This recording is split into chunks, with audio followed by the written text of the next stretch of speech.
On my 73rd birthday, my husband stood another woman and 2 children next to me and told our guests, "This is my second family, the one I've been hiding for 30 years. My daughters watched in horror, but I simply smiled, handed him a box, and said, "I knew. This gift is for you." He opened it and his hands began to tremble. Before we begin, I would be very happy if you would subscribe to our channel, hit the like button, and let me know in the comments which state or country you are listening from. I'm always interested to know where my listeners live. Enjoy the story. The morning of my 73rd birthday smelled of freshly brewed Ethiopian Yirgacheffe coffee and the petunias in my garden. I woke up, as always, without an alarm, exactly at 6 o'clock. The sun had just barely touched the tops of the old pecan trees. Its slanted rays drew long, shimmering lines across the floor of the screened-in porch. I love this time. The silence is still thick, untouched by the day's hustle. In these moments, it feels like you can hear the grass grow. I sat at the table that Langston built about 40 years ago and looked out at my garden. Every shrub, every flower bed, every winding path, all of it was imagined and cultivated by me. This house, this getaway home on the outskirts of Atlanta, was my unrealized concert hall. A long time ago, in another life, I was a young, highly promising architect. I had the project of my dreams laid out before me, a new performing arts center in downtown Atlanta. I was chosen, and I was given full funding. I remember the scent of the thick blueprint paper, the scratch of the graphite pencil drawing the lines of a future marvel of glass and concrete. Then came Langston, with his first genius business idea, imported high-end woodworking machinery that was supposed to make us rich. We didn't have the money, and I made a choice. I liquidated the inheritance meant for my dream, for my future, and gave him every dime. The business crashed and burned within a year, leaving behind only debt. And I stayed here. Instead of a concert hall, I built this house, pouring everything I had into it. The remnants of my talent, all my strength, all my unspent love for form and line. This home became my quiet masterpiece, a masterpiece no one else save me considered it to be. "Aura, have you seen my blue polo? The one that looks best?" My husband's voice yanked me from my memories. Langston stood in the doorway, already dressed in slacks, frowning, focused only on himself. Not a word about my birthday, not a single glance at the festive linen tablecloth I had taken out of the hall closet yesterday. 73 years old. 50 years together. For him, this was just another Thursday. In the top dresser drawer. "I ironed it yesterday," I replied calmly without turning around. I knew he wouldn't notice the new tablecloth or the vase of peonies I cut at dawn. He stopped noticing such things 3 decades ago. To him, I was part of the interior design, convenient, reliable, familiar, like that armchair, like this table. The foundation. He loved that word. "You are my foundation, Aura," he would sometimes say after his 3rd snifter of cognac. He had no idea how right he was. The phone rang. My elder daughter, Zora. "Hey, Mom. Happy birthday, of course. Listen, we're stuck in dead-stop traffic heading out to the house. It's awful. Could you start setting out the food, please? We don't want to show up and nothing's ready. And keep an eye on Dad so he doesn't drink too much before we get there. You know how he is." She spoke quickly, sounding annoyed, as if my birthday were just another irksome obligation in her packed schedule. I wasn't the birthday girl, I was the catering staff for the event held in my own honor. "It's fine, Zora, don't worry, everything will be ready." I hung up. There was no chill in my chest. There hadn't been for a long time. There was only a quiet, transparent emptiness, like the air after a late summer rain. By 5 o'clock in the afternoon, the house was full of guests. Old friends, relatives, Langston's business associates. They all arrived. Everyone spoke warm words, offered flowers, and raved about my peach cobbler and my garden. I smiled, accepted congratulations, and poured sweet tea.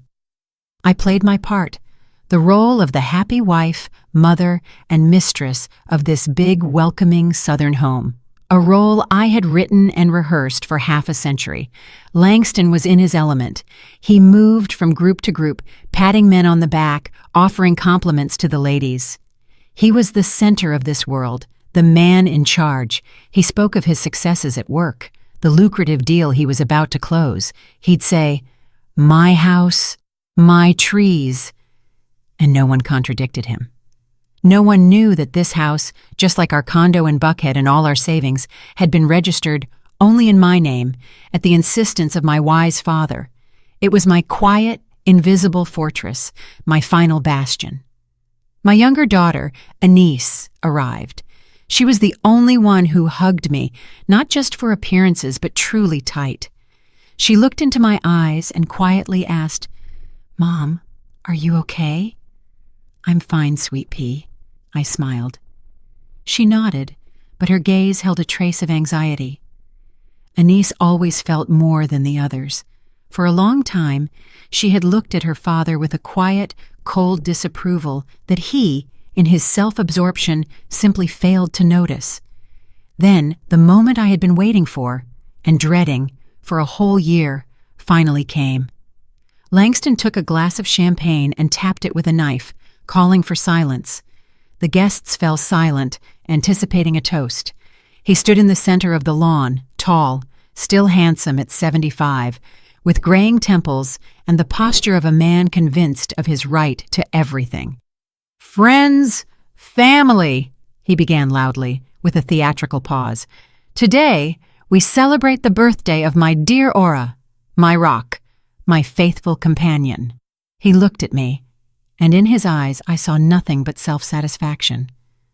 "But today, I want to do more than just wish her well. I want to finally be honest with all of you, with myself and with her." The guests exchanged glances. I stood motionless, feeling dozens of curious eyes on me. Anise was frozen beside me. Her hand found mine. "Friends," Langston continued, his voice trembling with poorly concealed triumph. "For 30 years, I have lived 2 lives, and today I want to make things right." He gave a signal to someone standing near the gate. A woman in her early 50s emerged into the circle of light, well-kept, with a hard, appraising look. I recognized her. Renata. She had once been my subordinate at the architectural firm. Behind her stood 2 young people, a boy and a girl, with equally confused and defiant faces. Langston walked over to them, put an arm around Renata's shoulders, and led her right up to me. "Aura has been such a stable foundation," he said, looking over my head at the guests.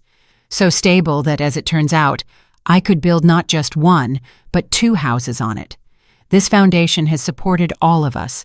So please, welcome my true love, Renata, and our children, Keon and Olivia. It's time for all my successes to be shared by my whole family."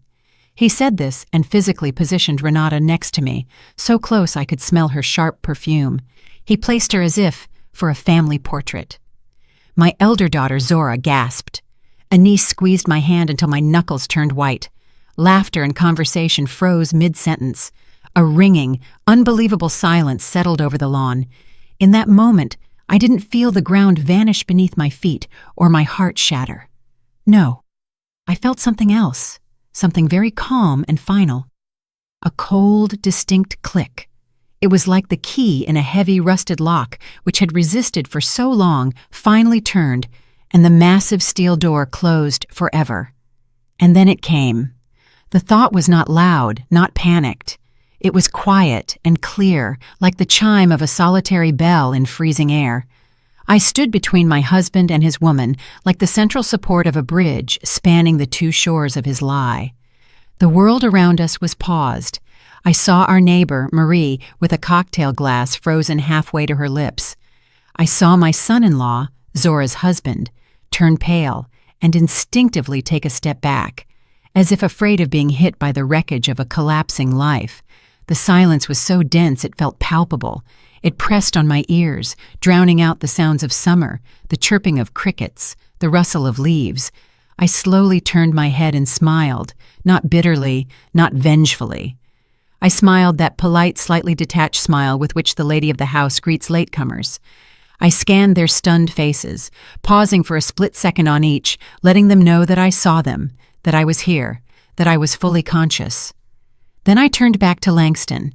He was still holding Renata's shoulders. His face was glowing with self-satisfaction and the significance of the moment.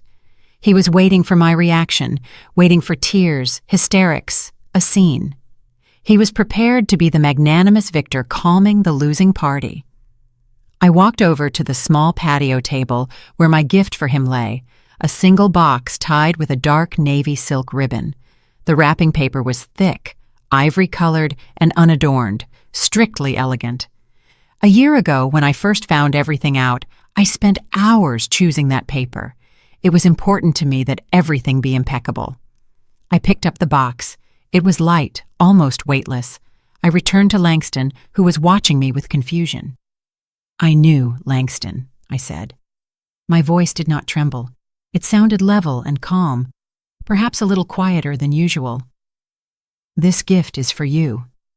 I held out the box. He hesitated for a moment. His script, so meticulously directed, had glitched. This part wasn't in it. He mechanically released Renata's shoulder and took the gift from me. His fingers touched mine, warm, slightly damp. I pulled my hand away. He looked at the box, then at me. Confusion flickered in his eyes, quickly replaced by a condescending smirk. He probably figured it was some pathetic gesture, an attempt to save face. Maybe an expensive watch or cufflinks, a parting gift. He pulled at the bow. The silk ribbon slipped onto the grass like a dark snake. He tore off the paper. His movements were less confident now, slightly more abrupt than necessary. Under the paper was a plain white cardboard box. He opened the lid. I watched his face. Inside, in the emptiness where my heart used to be, nothing stirred. I was a front-row spectator at a play whose ending I knew by heart. He looked inside. At the bottom of the box, resting on a white satin lining, was a single, simple house key. A standard American key, smelling of new paint, and next to it, a sheet of thick paper folded into quarters. Langston took it out and unfolded it. I watched his eyes dart over the lines, first quickly, then slower, as if stumbling over every word. I knew those words by heart. I had helped my lawyer draft them. Notice of termination of marriage due to long-term marital infidelity, based on documents of sole property ownership. We hereby give notice of the immediate freeze of all joint accounts and assets.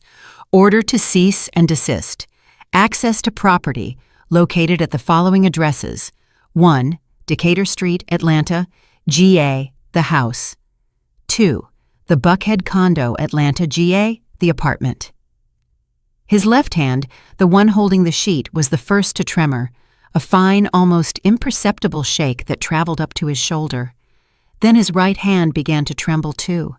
The paper rustled in his grip like an autumn leaf in the wind. He looked up at me. The self-satisfaction was gone. The triumph had vanished. Looking at me now was a confused, aging man with an ashen face. In his eyes was neither anger nor hurt, only pure animal bewilderment. It was as if he had been walking on solid, reliable ground his whole life, and suddenly it opened up beneath his feet into a chasm. He tried to say something, opened his mouth, but only a quiet, hoarse gasp escaped. He looked at the paper again, then at the key, then back at me. He searched my face for an answer, a hint, a sign that this was some sort of cruel, ridiculous joke. But my face was a mask, calm, impenetrable. I had spent 50 years learning to conceal my true feelings, 50 years building this facade, this foundation, as he liked to call it. And today, that facade held. Behind it, there was nothing, no pain, no love, no pity, only cold, ringing freedom. Renata, standing beside him, understood nothing. She looked nervously at Langston's changing face. "Langston, what is it? What is that?" she whispered, trying to peer at the document. He didn't answer. He just stood there staring at me, and his world, so comfortable, so secure, built on my life, my money, and my silence, was collapsing live in front of all his friends and family.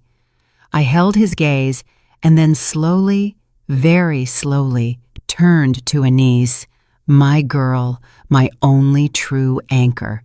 She was looking at me, and her eyes were filled with tears, not of pity, but of pride. She understood everything. I gave her a small nod and said just loud enough for her to hear, "It's time." She gripped my hand tighter.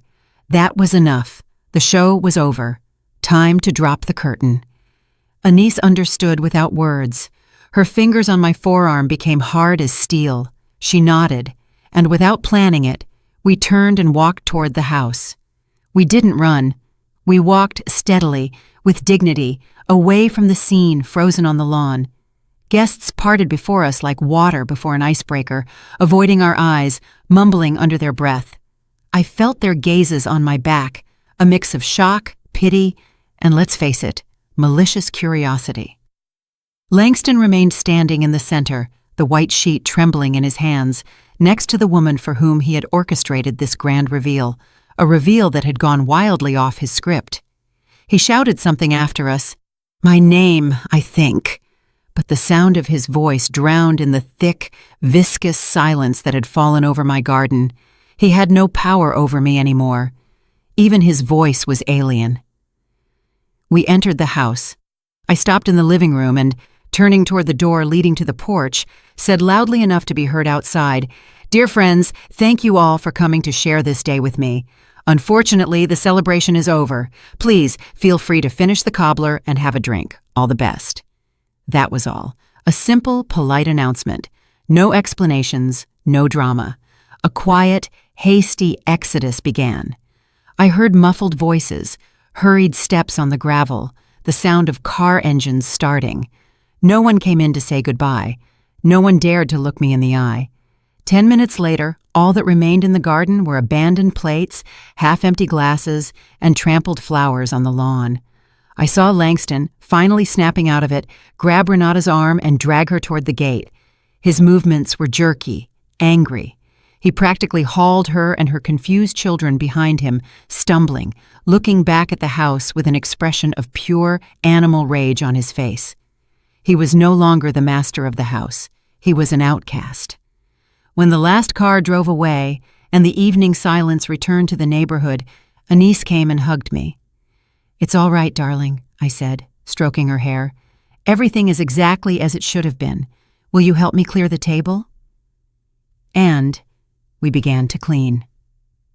In silence. We collected the dirty dishes, folded the tablecloths, and took out the trash. This familiar, monotonous work was calming. Every gesture was purposeful, every movement known. I washed the glasses, the same thin bohemian crystal ones we received as a wedding gift. The water washed away the marks of strange lips, strange wine. I felt that along with the grime, something else was being washed away. 50 years of sticky web that I had mistaken for family ties. Anise worked beside me, occasionally casting me worried glances. She was waiting for me to break down, to cry, to scream. But I was calm. Inside me it was quiet and empty. There was no pain, no resentment, only a massive, cold relief. It was as if I had carried an unbearable weight on my shoulders my whole life, and now, finally, I had dropped it. It was late when we finished. The house was clean and quiet again. Mine. I brewed us some mint tea from the garden. We sat on the porch, wrapped in blankets, and watched the dark, star-studded sky. Then my cell phone, lying on the table, vibrated, sharp, jarringly disrupting the peace. Anise picked it up. Langston's name flashed on the screen. The call was dropped, and a second later, a new voicemail notification arrived. Anise looked at me questioningly. I nodded. She switched on the speaker, and the voice shattered the night's silence, distorted with rage, breaking into a rasp. "Aura, are you out of your mind? What kind of circus did you pull? You humiliated me in front of everyone. Is this your little tantrum, your petty revenge? Are you completely senile in your old age? I'm trying to pay for a hotel and my cards are blocked. My cards. Do you understand what you've done?" He was choking on his fury. In the background, I heard Renata's placating voice. "Langston, calm down. Don't talk like that." "Don't talk like that?" he shrieked. "She left me penniless. Ora, I don't know what kind of midlife crisis you're having, but I'm giving you until morning to turn everything back on. Call the bank and say it was a mistake, a ridiculous joke. Otherwise, I swear you'll regret it. You hear me? You will bitterly regret this. Wise up before it's too late." The message cut off. We sat in silence for some time. Even the crickets seemed to have stopped. Anise looked at me. Her face was tense. "Mom." I slowly took my cup of cooling tea. My fingers were steady. I took a sip. The mint taste was fresh and clean. "He still doesn't understand," I said. "He and Renata. They think this is a fit, a woman's tantrum, a silly comical bluff that will end by morning when I come to my senses. They didn't see the plan, the preparation, or the cold fury that accumulated in me for a year and turned into ice. They only saw what they wanted to see, an aging, wronged wife who dared to make a scene. They still consider themselves to be in charge." I looked at Anise. Her eyes held the same question as Langston's voice. "What now?" I set the cup on the table. The sound of porcelain on wood was the only sound that night. "I have a meeting with my attorney at 10 o'clock tomorrow morning," I said quietly. "I want you to come with me." My voice was level. There were no doubts within me. My husband's furious cry, recorded on my voicemail, didn't frighten me. It only strengthened my resolve. Just as a blacksmith plunges red-hot metal into cold water to make it harder, so his words turned my will into steel. The drive into Atlanta the next morning was silent. Anise drove, gripping the steering wheel tightly, her gaze fixed on the road. I looked out of the window at the suburban Georgia scenery rushing past, but I didn't see it. I only saw his face, bewildered, flushed with anger, contorted with incomprehension. He still believed this was my blunder, something that could be canceled like a wrong order at a restaurant. He didn't realize that yesterday was not the beginning, but the end. The final period I had been working toward for an entire year. Attorney Victor Bryant's office was in an old Atlanta building off Peachtree Street. A heavy mahogany door, the scent of expensive cologne, and old books. Victor Bryant himself was a man who suited his office. Solid, older, with an attentive and inscrutable gaze. He had worked with my father, which is why I sought him out. I knew I could trust him. He met us at the door, led us to a large table, and offered us coffee. We declined. "Well, Orasade," he began when we were seated, speaking in a level, businesslike tone. "As we agreed, all initial notices have been sent, and accounts and assets are frozen. The process has been launched. Has Langston or his representatives contacted you?" "There was a voicemail," I replied calmly. "Threats and accusations of hysteria." Victor Bryant nodded, as if this was exactly what he expected. "That's predictable. He hasn't grasped the seriousness of the situation yet. He's still playing his familiar game, where he's the boss, but that will change soon." He paused, clasping his hands on the table. His gaze hardened. "Ora, we launched the standard procedures, but there's something else. When you first came to me out of old habit and respect for your father's memory, I felt it necessary to conduct an additional deeper check, just as a precaution. I needed to understand what we were dealing with, and my fears, unfortunately, were justified. Even more so." He pulled open a desk drawer and took out a thin file. He placed it in front of me. There were no labels on the folder. "I am obligated to inform you of something extremely unpleasant. This goes beyond his infidelity. It speaks to a calculated, premeditated action directed personally against you." Anise tensed, her hand resting on mine. I did not move. I just stared at the folder. "What is it?" I asked. Victor Bryant opened the folder and slid several sheets toward me. "This is a copy of a petition filed by your husband 2 months ago with the county's behavioral health unit.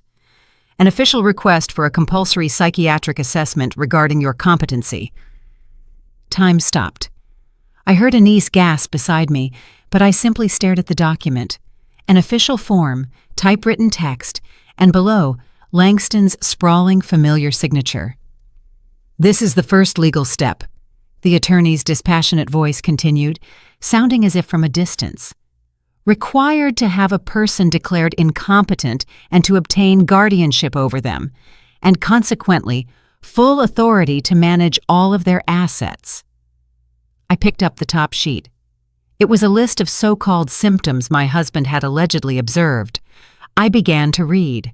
Frequently misplaces personal items, cannot recall where she placed her glasses, keys, or documents, which suggests a progressive loss of short-term memory. I remembered searching for my reading glasses a week ago, only to find them on top of my head. Anise and I had laughed about it. Exhibits disorientation in daily life, confuses basic pantry items such as salt and sugar, which may pose a danger to herself and others. I had once, distracted, put salt in the sugar bowl. I noticed it a minute later and fixed it. Langston had joked, "Working too hard, Mom." He wasn't joking, he was collecting. Shows signs of social isolation and apathy, refuses to meet friends, spends long periods alone in the garden, and converses with plants, which may indicate a detachment from reality.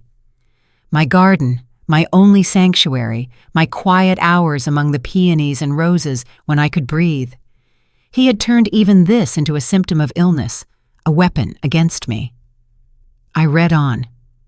Every line was poison, a grain of truth distorted beyond recognition, carefully mixed with blatant lies. Every innocent gesture, every moment of fatigue, every instance of age-related forgetfulness, all of it was inverted and presented as evidence of my insanity. My hands, resting on the polished surface of the table, did not shake, but I felt the warmth draining from my fingertips. First one, then the other. The cold slowly crept up to my palms, my wrists. It was as if my blood was retreating, leaving behind an icy emptiness. I looked up and out the window. Life was bustling beyond the thick glass. People hurried about their business, cars crawled in traffic, the sun shone.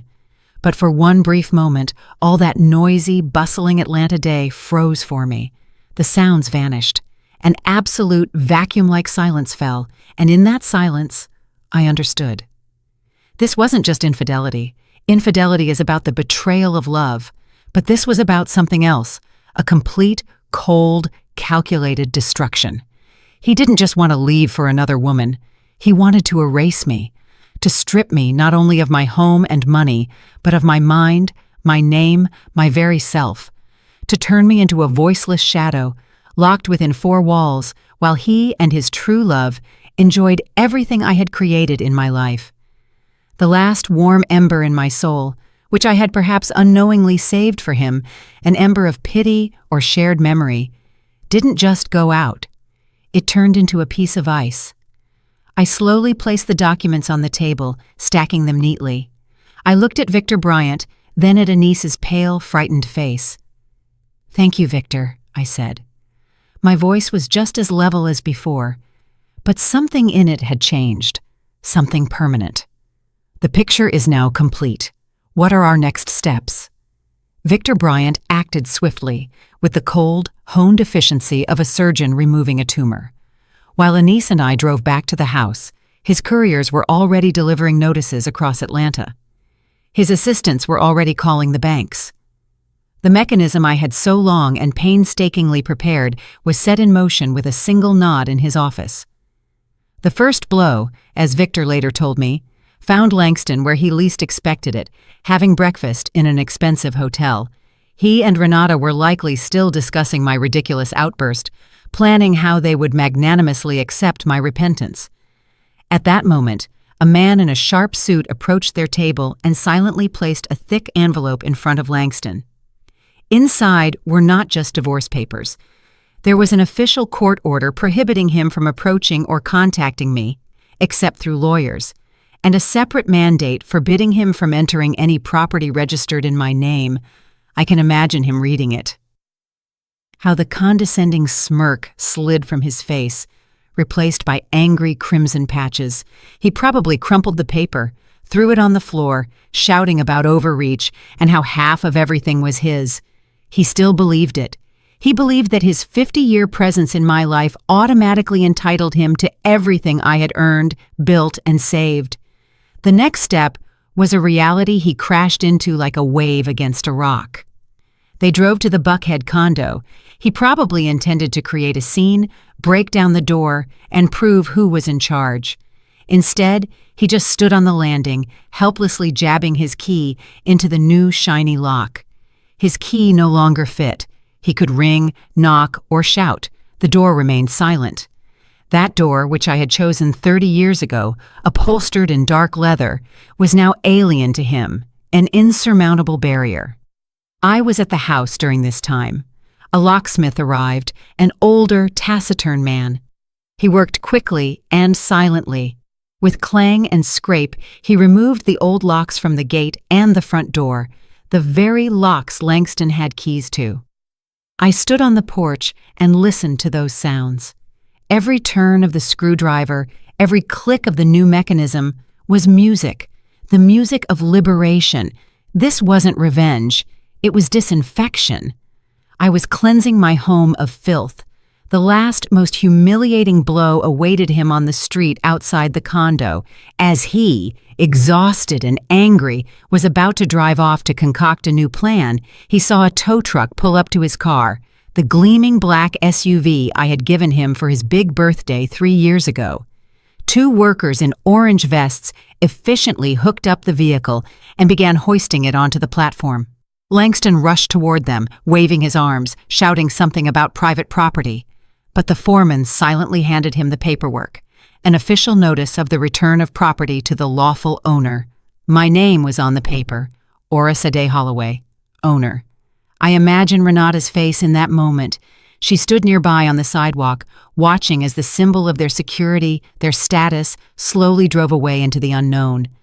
Blocked cards are an inconvenience. Divorce papers are a scandal. A locked door is an insult. But when your car is towed away right in front of you, when you are left standing on a sidewalk in Atlanta with no money, no home, and no transportation, that is when realization hits. In that very moment, I am sure her condescension turned to fear. She looked at her man, who was helplessly shouting after the tow truck, and she understood. She understood that they were not dealing with an offended, weeping old woman, not with a victim who could be calmed and deceived. They had run into something cold, silent, and absolutely methodical. A quiet executioner who did not shout or threaten, but simply, step by step, severed everything that connected them to their familiar world. The panic, I assume, came later that evening. That sticky animal panic of a person who suddenly realizes they have nothing. They were probably sitting somewhere in a cheap, rented room at a distant relative's place, and Langston was still raging, promising to sue everyone, to punish, to put things right. And she, more pragmatic, smarter, was just sitting there, putting 2 and 2 together. The house is hers, the condo is hers, the accounts are hers, the car is hers. Everything they were used to, everything they considered theirs by right, turned out to be a mirage, dust. They had built their lives for 30 years on her foundation, never bothering to check who that foundation belonged to. Their shouting was probably heard by the neighbors, his full of rage and powerlessness, hers full of fear and accusation. "You said everything was under control. You promised she couldn't do anything." "We should have acted sooner, Langston, with the doctors, with the assessment." "They didn't lose yesterday, on my birthday. They lost 2 months ago when he put his signature on that petition. He handed me the weapon himself. He showed me himself that this was not about love or grudges. This was about survival, and I accepted the rules of this war." A phone call from a niece late that night confirmed my thoughts. Her elder sister Zora had called her, completely in tears, hysterical. "Dad called," she sobbed into the receiver. "He was screaming that Mom had gone crazy, that you're manipulating her, that she kicked him out onto the street, left him with nothing. Anise, what is happening? We have to do something. He's our father."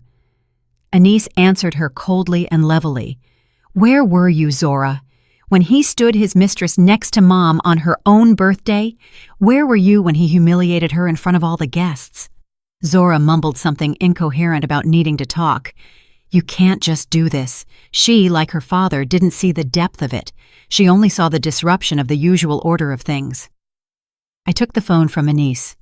Zora, I said calmly, don't worry. Your father will be just fine. He's simply learning to live independently, for the first time in 50 years. I hung up the phone without waiting for her reply. I slept soundly that night, as I hadn't for many years. I knew this wasn't over. I knew their panic would soon transition into a new stage, desperation. And a desperate person is capable of anything. I knew they would come. They would try to breach the defenses. They would fight one last, dirtiest battle. And I was ready for it. I was ready, but I wasn't going to sit in a siege. The life I was reclaiming for myself wasn't meant to be spent locked behind doors in fear. On the third day after the visit to the attorney, I decided I needed to drive to the little market near the commuter station. I was out of fresh bread and milk. Anise offered to go herself, but I gently refused. This was my city, my life, and I wasn't going to hide anymore. The day was warm, smelling of dust and flowering jasmine. I walked unhurriedly, enjoying the simple things, the sun on my face, the weight of the light shopping bag in my hand, the feeling of solid earth beneath my feet. I bought everything I needed: a loaf of sourdough, a carton of buttermilk, some goat cheese. Nothing special. Just food, just life. They were waiting for me by the exit. A car, old and battered. Not theirs, apparently borrowed from an acquaintance, braked sharply right at the curb. Langston practically fell out of it. Renata followed more slowly, but with the same predatory resolve. They looked awful. Langston was wearing the same blue polo I had ironed for him on my birthday, but now it was crumpled, the collar soiled. Dark circles were beneath his eyes. Renata was without her usual flawless hairstyle. Her face was pale and angry. The polish was gone. All that remained was fatigue and poorly hidden panic. They stood in front of me, blocking the way. "Aura," Langston began. His voice was a mix of anger and pleading. "We need to talk. You can't do this. You just can't." I looked at him silently. In my hands was the grocery bag. I didn't feel fear, only a slight curiosity, like an entomologist examining a caught insect. "You've cut off everything. Everything. How am I supposed to live? You threw me out like a dog after 50 years. 50 years of our life. Do you even understand what you're doing?" He waved his hands, trying to attract the attention of passers-by. A few people turned around, but seeing a typical family quarrel, they immediately lost interest. I continued to stay silent. I let him vent. I knew that beneath that torrent of anger was only fear. He always did this. When he was scared, he started yelling. Seeing that his rage made no impression on me, he changed tactics. His shoulders slumped, his voice softened. Pitiful, pleading notes crept into it. "Sweetheart, remember everything. Remember when we were young. When we built this house, how we raised our girls. Does none of that mean anything? Can you really wipe it all out in a single day? This is our life together, our history. I made a mistake. Fine, I admit it. But is it worth destroying everything to the ground? Think about the children, the grandchildren. What will we tell them?" He tried to look into my eyes, searching for a spark of the old Aura, the one who always forgave, the one who always understood, the one who always sacrificed herself for his comfort. But he was looking into a void. That Aura was dead. He had killed her himself 2 months ago when he wrote those lying words about my insanity on paper. Renata stood next to him. She understood his pleas weren't working and decided to enter the game. She stepped forward. Her gaze was sharp and cold. "Aura Sade," she began, trying to maintain dignity, but poorly concealed hatred slipped into her voice. "You can think whatever you want about me. You can hate Langston, but did you think about my children? What did they do wrong? My son just graduated from Morehouse. He needs to start his life. My daughter was planning her wedding. You are destroying their future. Whatever your opinion of us, they are his children. They have a right to his support. You're not just taking everything from him. You're taking it from them too. Do you have a heart? She tried to appeal to pity, to guilt. This was their last card. They thought that I, like any normal woman, would be unable to remain indifferent to the fate of innocent children. I listened to them patiently, without interrupting. I let them pour out everything. His rage, his pathetic memories, her hypocritical concern for her offspring. I looked at their faces, contorted with despair, and felt nothing. No anger, no triumph, no pity. Only cold, crystalline clarity. When they finally fell silent, exhausted, a brief pause hung in the air. I could hear the passing commuter train rattling, the nearby sound of children laughing. The world continued its usual life, oblivious to our small drama. I shifted my gaze from Renata's face to Langston's. I looked him straight in the eyes, deeply, so he would know that I saw right through him.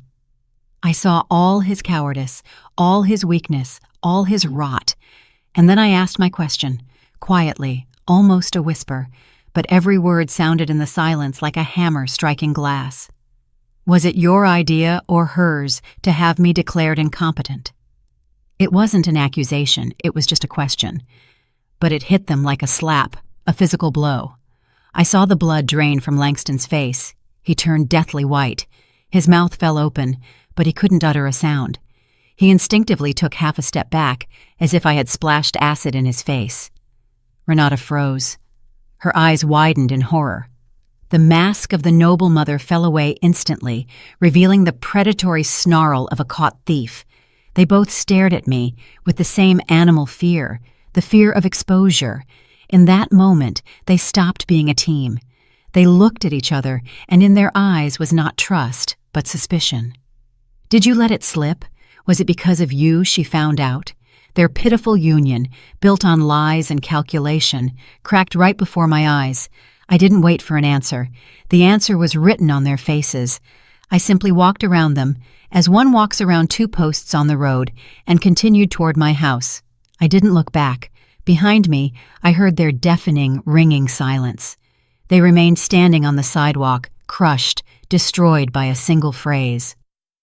I walked home, tightly holding the bag of bread and buttermilk. And for the first time in many months, I felt like I was returning not to a fortress, but simply home. Their desperation, as I had predicted, took on a new form. It turned into cunning, dirty, pathetic, but predictable. 2 days later, Zora called me. She was crying. "Mom, I beg you," she sobbed into the phone. "Dad is crushed. He's willing to do anything just to talk. Uncle Elias is here, Aunt Thelma. We're all so worried. Let's meet at my place, all together, calmly as a family. Please, Mom, for my sake." I knew it was a lie. The family meeting was their last bastion, their final attempt to stage a play where they were the victims, and I was the crazy old woman led astray by my greedy younger daughter. They were gathering an audience, a jury of relatives whose opinions they could still influence. "All right, Zora," I said levelly, "Anise and I will come. What time?" Relief was audible in Zora's voice. She didn't realize I was not coming for a negotiation. I was coming for an execution. We arrived at Zora's apartment exactly at 7 o'clock. Her place, usually so loud and welcoming, greeted us with a tense, thick silence.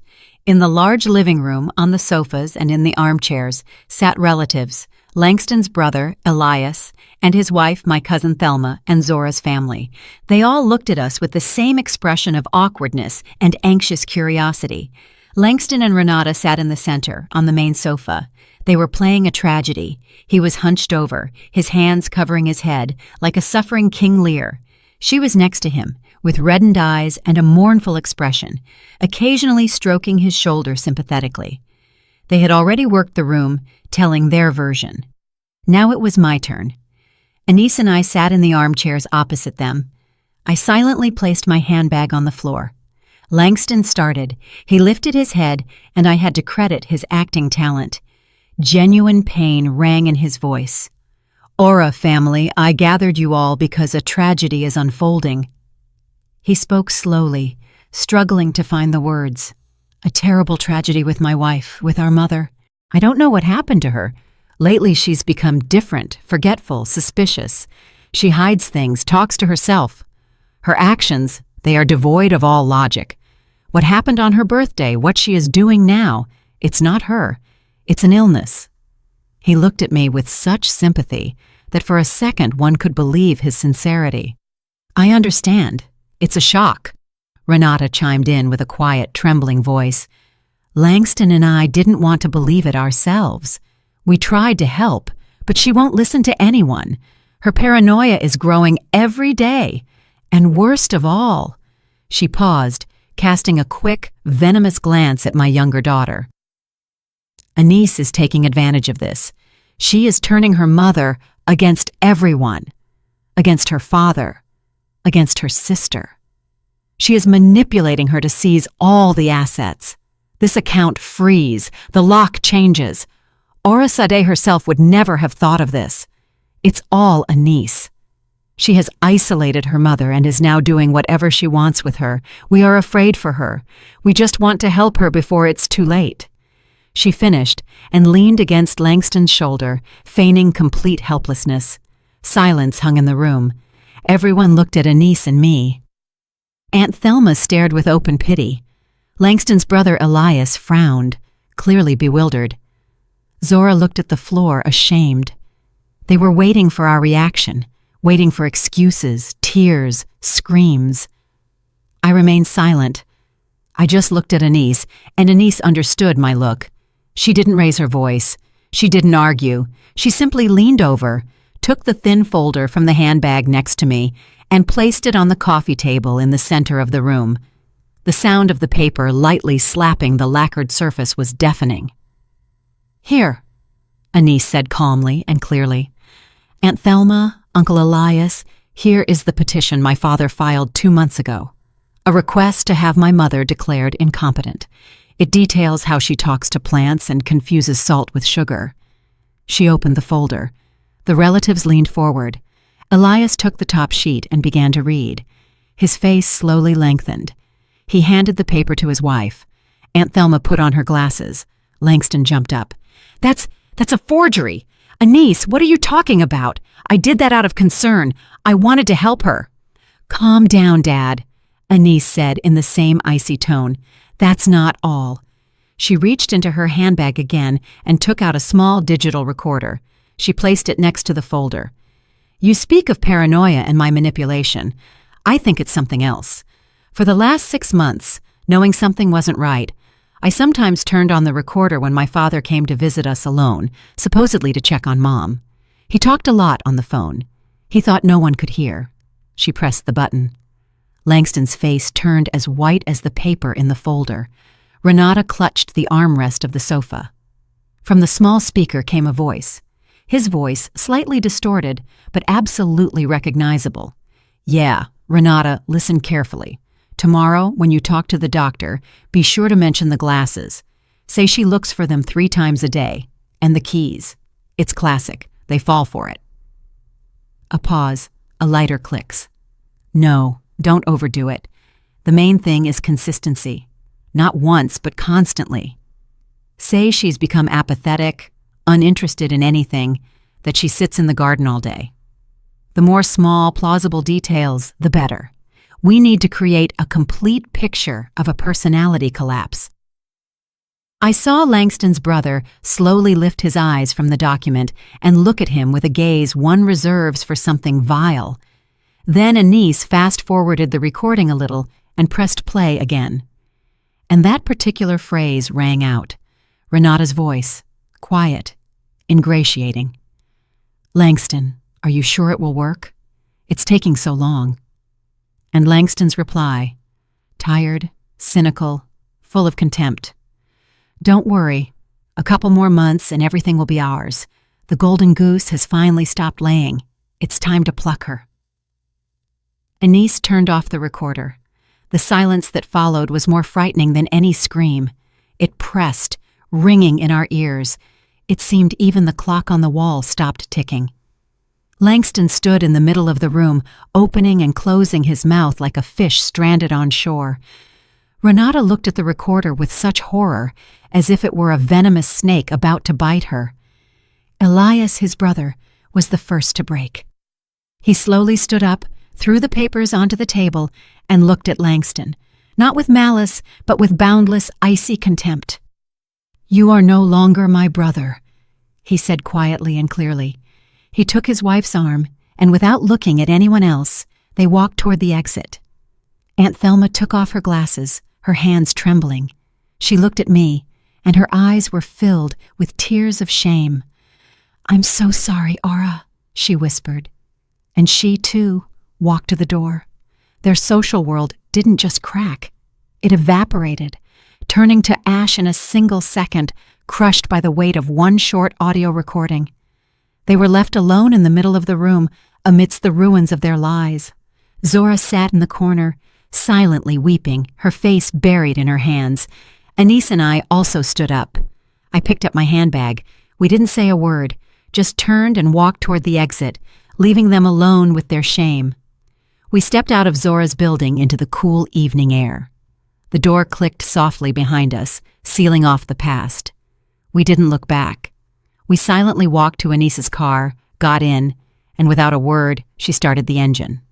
We drove through the lights of nocturnal Atlanta, and the car was silent. But it was not the tense silence that had reigned in my daughter's apartment. It was the silence of relief.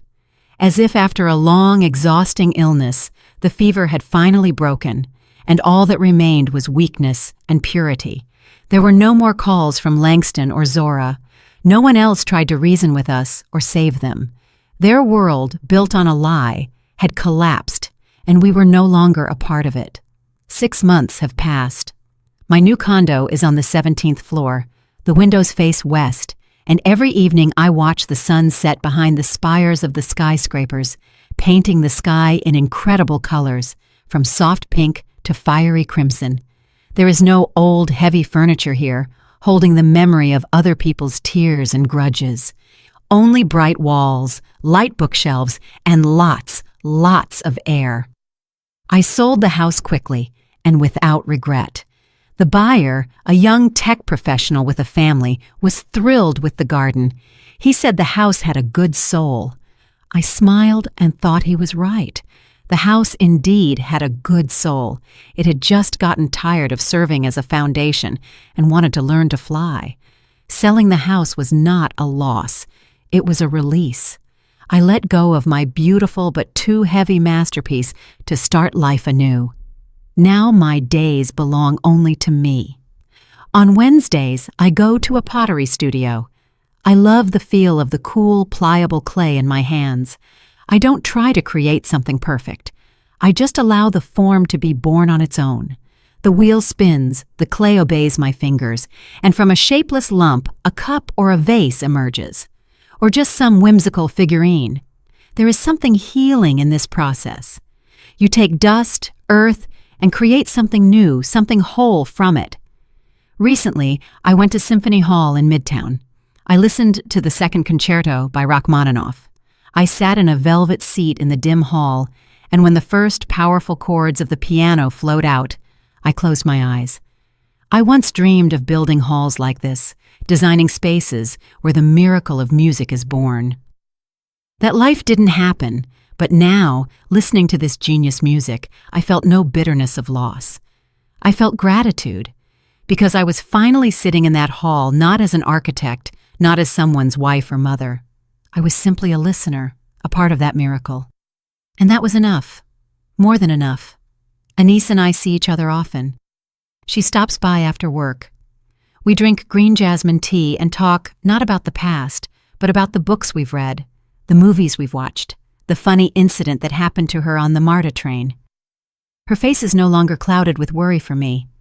She is calm. She sees that I am fine. One day, she brought me a small gardenia seedling in a pot.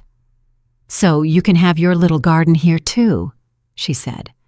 Now it sits on my windowsill, and its white, porcelain-like flowers fill the room with a subtle, sweet aroma. Sometimes